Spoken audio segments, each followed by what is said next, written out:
Have a look at that catch can, or I guess we do call it a can, and have a look at how well it's been working in this engine.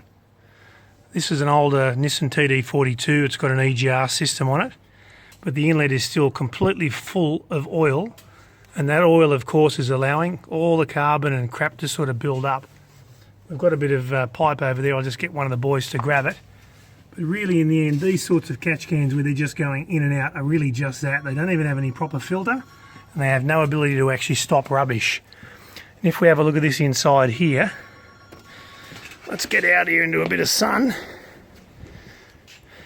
Loads and loads of build-up of carbon in there. It's probably a bit hard because we just haven't got much sun here, but loads and loads of carbon that's been building up here, and of course wherever the oil is where all the carbons build up.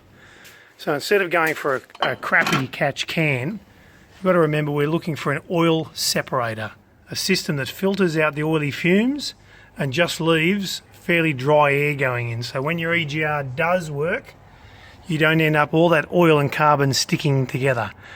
Now this is an old Nissan Patrol here, so it's probably give or take, but when you look at these new diesels that are around, particularly with diesel particulate filters, absolutely should be looking at fitting a proper catch can, just so you can stop all this sort of crap and muck and have a go at that. It's just horrible, including the bit of silicone somebody used to put it in there.